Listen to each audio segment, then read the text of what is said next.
Nuestro primer ponente es un experto consultor en predictivo. Se llama Alberto Martínez Zabaleta. Alberto Martínez Zabaleta cuenta con una dilatada trayectoria en puestos de dirección, activamente implicado en la revolución tecnológica de su sector y en la transformación digital. Durante 6 años ha sido el responsable del área de mantenimiento avanzado para toda la flota del grupo de generación de Naturgy y en el último año y medio colabora con el Grupo Álava como consultor independiente. Hoy, Alberto nos va a traer una ponencia cuyo título es Del mantenimiento predictivo hacia la transformación digital de la empresa. Bienvenido, Alberto. Acércate. ¿Se oye bien? ¿Se oye? Sí. Bueno, muchas gracias. Impresionado con lo del EITAD, ¿no? Bueno, primero quería agradecer al Grupo Álava, a Preditec en concreto, que me haya invitado a este foro y que también me invite a compartir con todos ustedes pues, mis experiencias o mi filosofía sobre el mantenimiento, ¿no?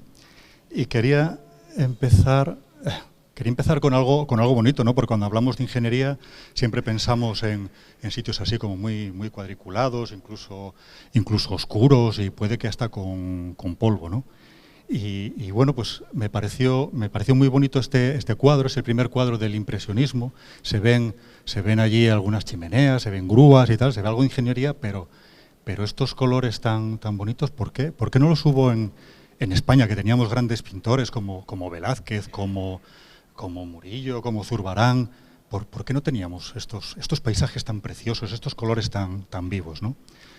Y tiene que ver con nuestra industria, tiene que ver con nuestro sector. Tiene que ver porque en realidad el impresionismo nació 16 años antes. En 1856 este señor, William Perkin, que de aquella tenía 17 años nada más, el jovencito, patentó el primer tinte sintético, que se llama en su honor la púrpura de Perkin. Después patentó unos azules y rojos y naranjas y estas cosas. Y también en ese mismo año, algo tan sencillo como el tapón de rosca, ¿quién lo iba a decir, no? Que tiene una patente. El tapón de rosca se patentó en ese año y junto con tubos hechos de estaño y de plomo, se diseñaron y se desarrollaron los tubos colapsibles, el tubo de pasta de dientes, del año 1856. Con estos dos inventos, el amigo Monet se pudo sentar un amanecer en el puerto del Havre con una pequeña maletita de esas que conocemos todos, con los tubos de colores, de esos colores tan vivos, y un pequeño caballete, y se puso a pintar, cosa que no podía hacer ni Velázquez, ni Murillo, ni ninguno de los pintores españoles. Con esto quiero decir que cuando estamos hablando de esta tecnología del impresionismo, no hubiese podido existir si antes no hubiese habido un entorno tecnológico y un entorno social que lo hubiese no solamente permitido, sino hasta demandado, como fue el caso del impresionismo. Y lo mismo cuando nosotros miramos hacia nuestra empresa. Estamos dentro de un entorno que nos está llevando por un camino y nos está forzando muchas veces a llevar ese camino, ¿no? Por ejemplo, cuando yo empecé a trabajar allí en el año 1990 en una central térmica que ya no existe, de estas que había antes en España, las órdenes de trabajo, había 2 tipos de mantenimiento nada más, 2, el correctivo y el preventivo. Cada semana o cada 15 días, cada 6 meses, etcétera, había que hacer el mantenimiento. Y las órdenes de trabajo iban en unos papeles de autocalco de 4 colores y había todo un grupo de personas trasegando papeles por toda la instalación llevando la información. Y nuestro objetivo, el objetivo que tenía en aquel momento la empresa era desaparecer todos esos papeles y llevarlos a un sistema computerizado, a un GMAO que llamamos ahora. Aquí ya se llamaba de otra manera, pero bueno. ¿Y por qué lo queríamos hacer? Porque todo el mundo tenía una mesa llena de órdenes de trabajo, de colores, cada cual tenía su color. Pues, mantenimiento tenía de color amarillo, otros de color rosa, etcétera.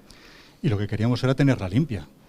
Y el primer trabajo que hubo que hacer, parece mentira hoy, el primer trabajo que hubo que hacer fue organizar y estructurar toda la información que teníamos. Y a partir de ahí, introducirla en el ordenador. Estamos hablando de hace 30 años, ¿vale? Yo lo vi. Bueno, después el caso es que era tan fácil imprimir las órdenes de trabajo que todos volvíamos a tener la mesa como esta, ¿no? Pero bueno, esa es otra historia para otro momento. ¿Qué queríamos conseguir con la digitalización? Con la digitalización queríamos conseguir tener todos los datos metidos en un ordenador, pero teníamos solamente los datos, porque después extraer la información, os aseguro que era bastante complicado, bastante difícil, poder sacar algún tipo de conclusión que nos permitiese tomar decisiones. Y lo que queríamos era eficientar el proceso de mantenimiento. O sea, estas personas que estaban por ahí trasegando, los montadores de mantenimiento, llevando las órdenes de trabajo de un lado para otro, nos perdíamos, mezclábamos las gamas semanales con las semestrales, y era terrible, ¿no? Y queríamos eficientarlo, hacer correctamente lo que estamos haciendo a día de hoy. Con lo cual teníamos unos beneficios, o queríamos obtener unos beneficios en cuanto a menos consumo de repuestos y menos gastos en personas, sean propias o ajenas, sean servicios contratados o no, ¿no? Pero resulta que llegaron los de producción y nos dijeron que, bueno, que lo que había que hacer era aumentar la disponibilidad y la fiabilidad de nuestras instalaciones. Y de aquello utilizábamos una curva que era una curva exponencial, que venía a decir que si querías tener buenos resultados en la producción, disponibilidad, fiabilidad, etcétera, tenías que invertir más en mantenimiento. La curva era una exponencial, hasta cierto punto en que llegaba y no merecía la pena seguir metiendo más dinero de mantenimiento porque la productividad no mejoraba. Estábamos siempre trabajando en el codo, que era complicado porque siempre te podías deslizar. Total, que los ahorros que conseguíamos en mantenimiento se los llevaba a producción. Y si querías tener mejores resultados en producción, gastabas más en mantenimiento. Y eso era una locura, eso no era lo que quería la empresa, ¿no? Bueno, este es el resumen, así de sencillito, ¿no? Querían que consiguiésemos reducir nuestros gastos, pero no era eso lo que conseguíamos. Entonces empezamos a pensar, a mediados de los años 90, en el 95, así, empezaron a venir nuevas filosofías, ¿no?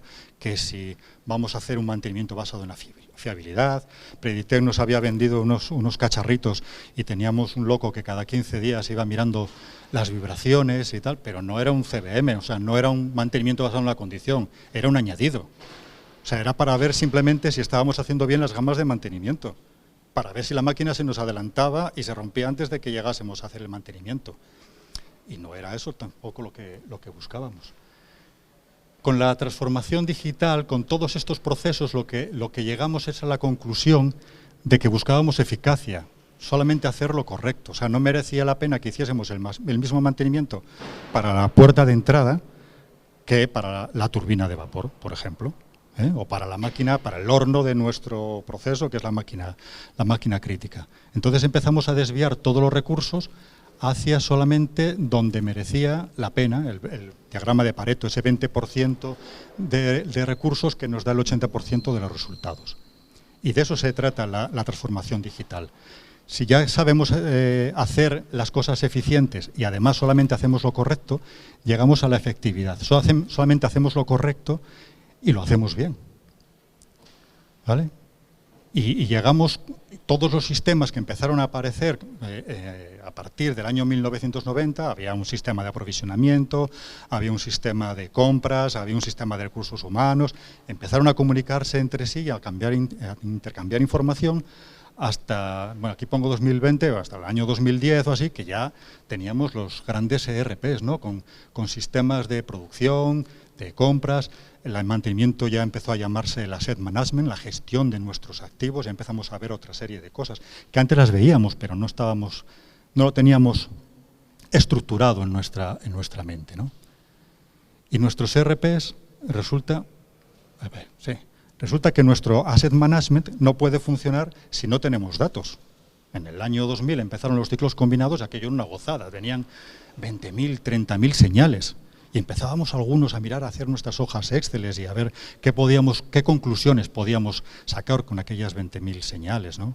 En el año 2003, 2004 empezó a haber empresas con sistemas expertos, bueno. Pero el caso es que el mantenimiento predictivo se basa en conocer las señales, en tener muchos datos y analizar todos esos datos. Y si no tenemos mantenimiento predictivo, no podemos hacer un buen asset management, ni podemos gestionar la vida, ¿no? Porque no sabemos qué vida tenemos consumida, ni el riesgo que tenemos, ni si estamos haciendo un buen mantenimiento o no. Cuando introducimos el mantenimiento productivo empezamos a tener buenos resultados. no solamente conseguimos lo que nos pedían, porque mantenimiento, al ser un centro de coste, siempre te piden una vuelta de tuerca más, o sea, lo del tapón de rosca está bien aplicado al mantenimiento, sino que además empezamos a mejorar la producción, porque empezamos a enfocar nuestros recursos en lo que de verdad daba valor a la empresa, la disponibilidad, la fiabilidad, pero también a reducir la materia prima, la energía que consumíamos, los otros insumos, los rechazos, las piezas de rechazo de nuestro proceso, porque como decía mi primer jefe de central, cuando tú tienes un buen mantenimiento, cuando las máquinas están bien mantenidas, su rendimiento es óptimo, están arriba en la curva.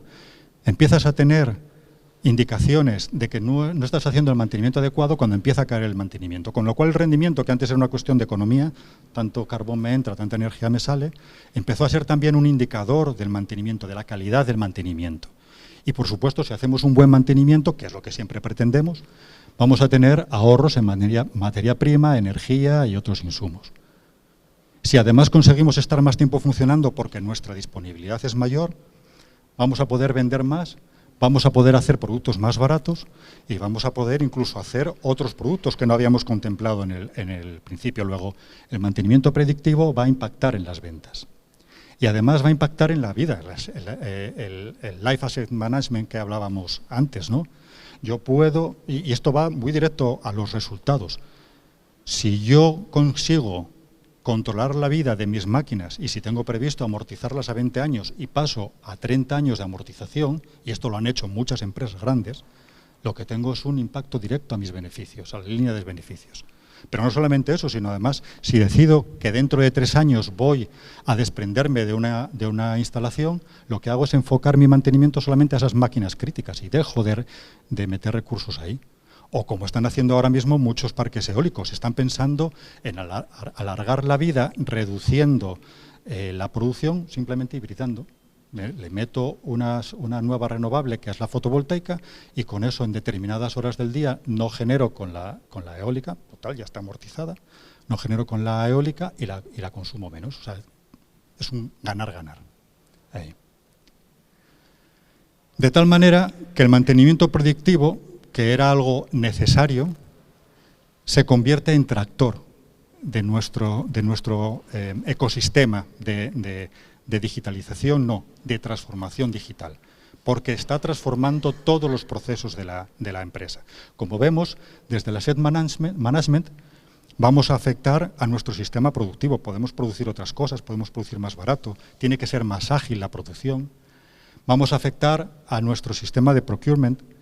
¿Necesitamos de verdad tanto stock de materias primas o de productos acabados?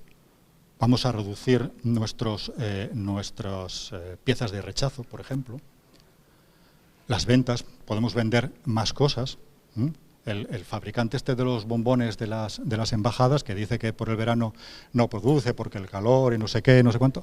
Oye, vamos a ver, es que tengo 6 meses que antes a lo mejor utilizaba para hacer el mantenimiento de nuestras instalaciones y ahora puedo utilizarlo para hacer, no sé, chocolatinas, helados, galletas, yo qué sé.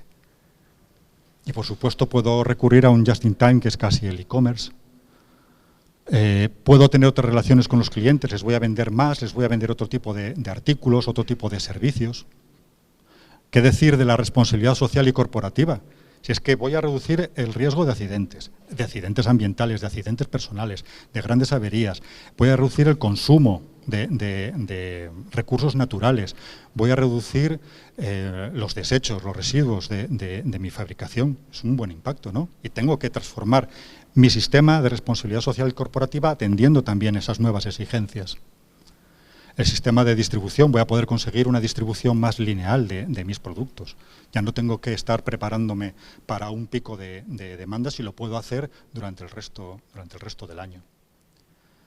Bueno, de la contabilidad y las finanzas ya hablamos antes, ¿no? Impacta directamente a la cuenta de resultados, directamente. Bueno, ya estamos convencidos de que vamos a implantar el mantenimiento predictivo y ahora queremos ver cómo lo implantamos. Y el primer paso es convencer a la dirección, porque es que vamos a impactar en todos los procesos de nuestra fábrica. Si no tenemos a la dirección involucrada y empujando, no vamos a hacer nada. porque van a llegar a los 3 años, lo hemos implantado, te estás gastando dinero y se acabó. Y un equipo humano idóneo, un equipo humano para que idee el mantenimiento predictivo que necesitamos nosotros y no la empresa de al lado, para que lo implante y para que después continúe con la explotación de ese mantenimiento predictivo que hemos implantado. El segundo paso es reconocer dónde estamos, conocer el territorio, pero no solamente dónde estamos nosotros, sino dónde están nuestros productos, dónde está la competencia, dónde está la tecnología. ¿Os acordáis del cuadro este del principio? ¿Qué tecnología tenemos disponible ahora mismo que podamos utilizar y que nos resuelva nuestros problemas? O incluso que nos lo está demandando utilizar esa tecnología. ¿Cómo se hace? Pues esto se suele hacer a través de unos diagramas de estos de tela de araña, donde hay varias categorías, 15, 20 o incluso más, con varios niveles, ¿no? Aquí pongo unos ejemplos muy típicos de nuestro proceso de predictivo, pero hay más. O sea, andan nuestros operarios por la planta todavía con la PDA, el papel de apuntar, una libreta y un bolígrafo y tomando notas de los diferentes relojes, o llevan ya una tableta, o llevan las HoloLens. ¿Qué es lo que hacen nuestros operarios? Pero no solamente es nuestro proceso, sino nuestro producto también es importante. Los coches están aquí actualmente. Después, en el año 2026, querrán que estén aquí, es lo que andan prediciendo. Pero aquí, cuando llevábamos el coche a hacer una revisión de los 20.000 kilómetros, lo primero que hacen es, le enchufan la centralita y empieza a absorber datos, pero no solamente es para saber cómo está nuestro coche y el mantenimiento que le tienen que hacer, sino que se los llevan a una sede central donde estadísticamente empiezan a ver cómo funcionan todos los coches de esa gama en función de la conducción, etcétera, etcétera. ¿Está nuestro producto aquí o está allí, al principio? ¿Podemos aplicar mantenimiento predictivo en nuestro producto de tal manera que le demos un valor añadido a nuestros clientes? El siguiente paso, bueno, pues tenemos el equipo adecuado de personas, ya conocemos las tecnologías porque las hemos tenido que ver para hacer este cuadro, bien de forma interna o externa con ayuda de consultores.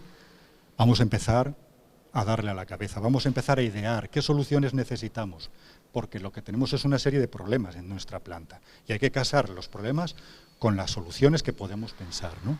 ¿Qué tecnologías vamos a usar? ¿Merece la pena usar el HoloLens o no merece la pena todavía? A lo mejor en el futuro sí y nuestro proceso ahora mismo no nos lo pide. Vamos a evaluar las soluciones, pero no solamente desde el punto de vista de la evaluación del impacto en el mantenimiento, que nosotros, por lo menos yo, me siento de mantenimiento. No es el impacto en el mantenimiento, es en el resto de la producción de nuestra fábrica, ¿no? ¿Cómo afecta al procurement? ¿De verdad necesito tantos repuestos? Pues en las plantas de generación eléctrica de donde vengo, el principal almacenamiento es de repuestos de las máquinas. Si tengo menos mantenimiento o lo tengo más afinado, probablemente pueda comprar los repuestos con más tiempo y no necesite tantos repuestos en mi almacén. ¿Cuál es el impacto? ¿Cuánto va a ser ese beneficio? Menos repuestos, más productividad, etcétera. ¿Cuál va a ser el beneficio que le saque a esa solución? ¿Y cuánto nos costará? Evidentemente, esto es una cuestión de negocios. Y por último, la implantación. Y lo que recomiendan aquí todos los consultores, los quick wins. Y los quick wins no pueden ser cosas vagas, no puede ser, quiero implantar el mantenimiento predictivo, o ahora que estoy ya en este foro maravilloso, voy a transformar digitalmente la empresa. Eso no funciona. No funciona porque tenemos que demostrar que esto sirve para algo. Y no podemos meternos en un gasto muy grande sin haberlo demostrado antes. Quiero detectar anomalías tempranas. Bueno, puede ser y tal, pero hace falta concretar un poco más. Quiero evitar las averías de mi amasadora de turrón durante la estación pico. El mes de noviembre se me avería la amasadora y tengo un lío, ¿vale? O quiero evitar las paradas intempestivas de mi horno de cocción, porque la factura del gas, tanto arranca, para, me está arruinando. Quiero mantener mi fabricación estable, sin disparos, sin sobresaltos. O quiero conseguir que durante esos 6 meses de funcionamiento de mi instalación no me dé guerra aquella bomba que cada vez que se avería me deja la cartera vacía. Entonces nuestros quick wins tienen que ser cosas concretas y después ya iremos desarrollando, porque en el momento en que los consigamos nos los van a demandar. Y ya a modo de resumen, bueno, pues que no puede haber una transformación digital de la empresa, no podemos hablar de Industria 5.0 y de transformación digital si no hablamos de mantenimiento predictivo. Podemos decir muchas cosas, pero uno de los tractores, como decíamos antes, era el mantenimiento predictivo. No solamente eso, sino que el mantenimiento predictivo nos permite demostrar, ya no es el quick win es que es el mantenimiento predictivo lo que me hace ahorrar dinero, sino que la transformación digital en general funciona porque hemos hecho unos quick wins. El mantenimiento predictivo actúa como quick win. Y por último, y que no se nos olvide, la transformación digital, y en este caso el mantenimiento predictivo, tiene 3 factores importantes. El primero es nuestro proceso y nuestro producto. El segundo es las tecnologías, las herramientas tecnológicas que vamos a implantar. Desde la tableta que estábamos hablando antes, o si necesitamos nueva instrumentación para agruparla con la que ya tenemos, o necesitamos conectar nuestros instrumentos, que no los tenemos conectados todavía, y hay muchas industrias así. Y lo último es el equipo humano. Necesitamos personas que sepan manejar datos, que tengan conocimientos de informática, que además conozcan el proceso y que entiendan lo que se les pide en las plantas. Yo creo que esto es también una parte clave. No tienen que ser todas lo mismo, evidentemente. Y nada más. Y a partir de aquí, pues las preguntas a su disposición.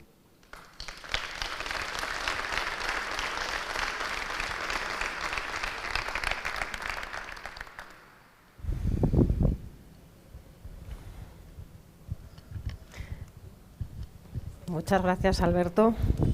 Bueno, hay que romper el hielo, a ver quién se atreve con la primera pregunta. Pero gran frase, debemos hacer lo correcto y lo debemos hacer bien. Indudablemente el mantenimiento predictivo es uno de los pilares fundamentales de cualquier transformación digital. Y gran comienzo, Alberto. Así que, bueno, os dejo la palabra. Alguien tiene que romper el hielo.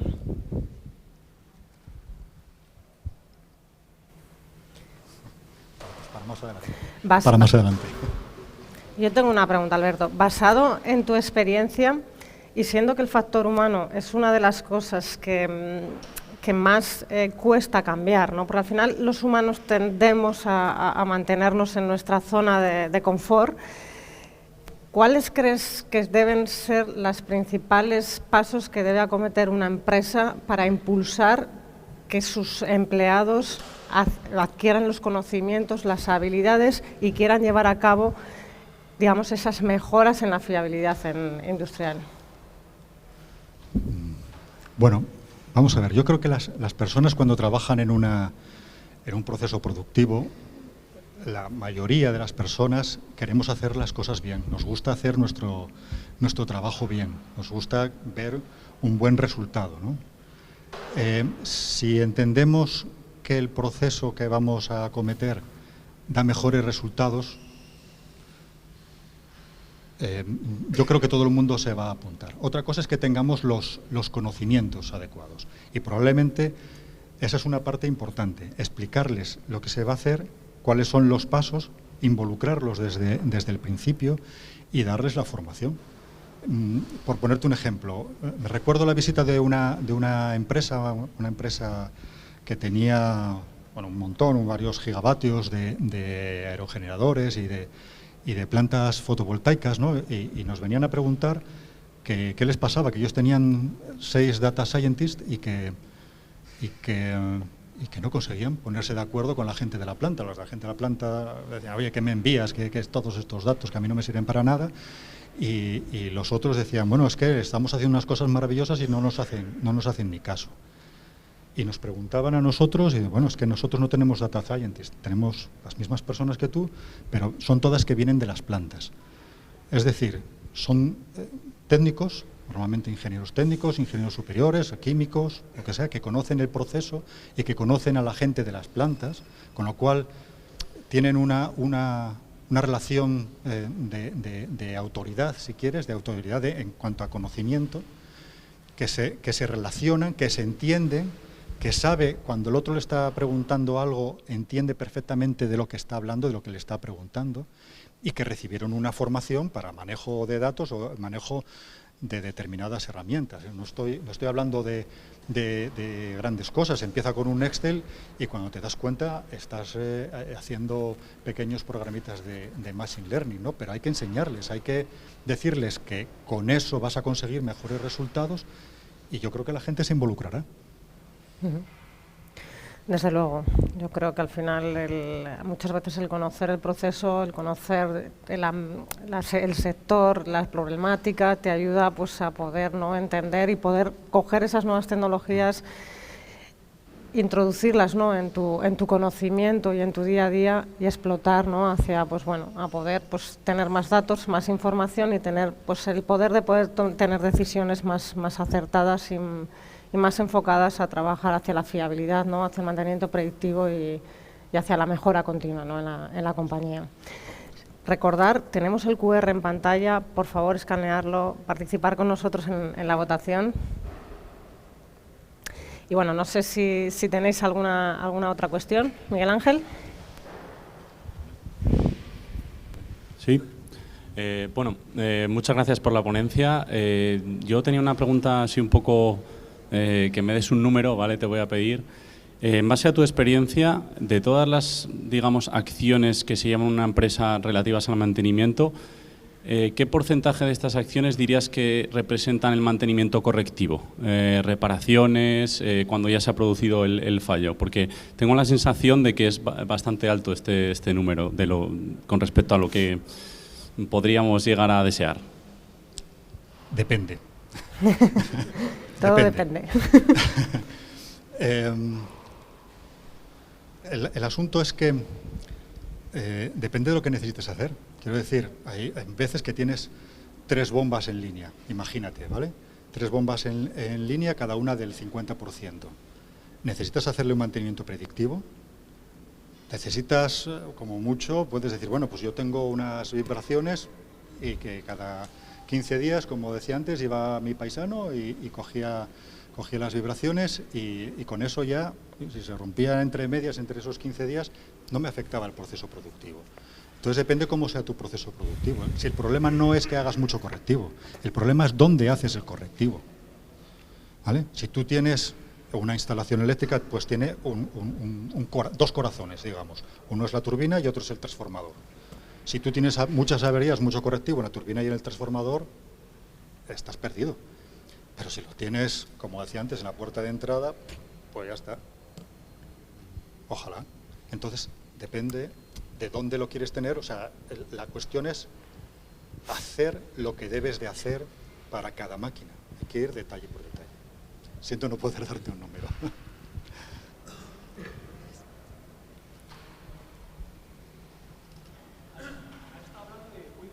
Espera, Jesús, espera. Buenas. ¿Qué tal, Jesús? Muy bien. ¿Tú? Has estado hablando de los quick wins. ¿Tienes algún ejemplo que hayáis implantado y que hayas dicho, oye, los resultados que hemos tenido a corto plazo o en un medio plazo han sido considerables, que se pueda contar? Pues sí. Vamos a ver. Las turbinas de gas de los ciclos combinados, este es muy claro.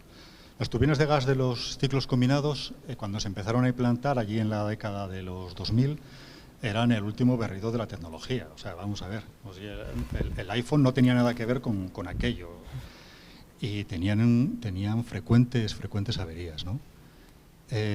Como tenían tantas señales, empezó a analizar ya no solamente las vibraciones, que sí, sino también todo el resto de los parámetros de temperaturas, de presiones, de oscilaciones de llamas, etcétera.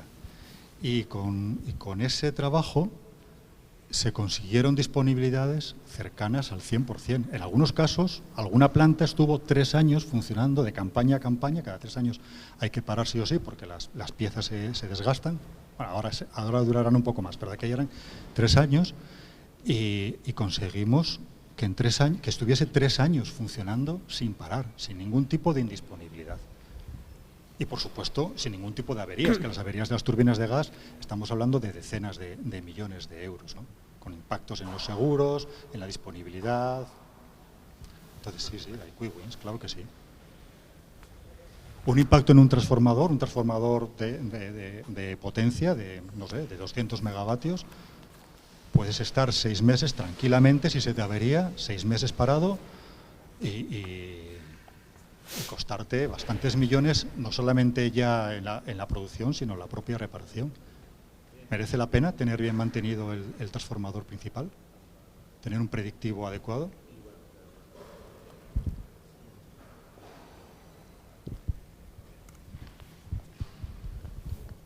Vale, pues...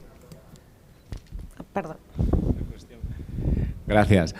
Alberto, en tu opinión, ¿cuáles son los principales stoppers para ti? ¿Dónde están los frenos para que ahora mismo la relación entre transformación digital y mantenimiento predictivo no sea la que tenga que ser en la mayoría de las empresas? Uno de ellos es los hilos. El que estamos todos mirando mucho a nuestro proceso y no vemos la empresa como un conjunto, que nuestro trabajo impacta también en los demás. El otro stopper puede ser la falta de entendimiento de lo que estamos queriendo hacer y de lo que representa la transformación digital. O sea, de hecho se confunde mucho digitalización con transformación digital. Pensamos que con pues eso, tener un GEMA, un buen sistema de mantenimiento y tal, ya estamos transformando digitalmente la empresa. Y la transformación digital requiere, o nos lleva, más bien, significa un cambio en nuestros procesos en general, ¿vale? En relación con el cliente, en nuestro proceso de compra, tenemos que tener más proveedores, menos proveedores, de más calidad o de menos calidad. Es una transformación compleja y a veces eso tampoco se entiende, esa gestión del cambio tampoco se entiende. Y tercero, las personas, entender las personas hacia dónde vamos, explicar claramente cuál es el objetivo final, que muchas veces es o seguimos en el negocio o tenemos que cerrar, así de claro.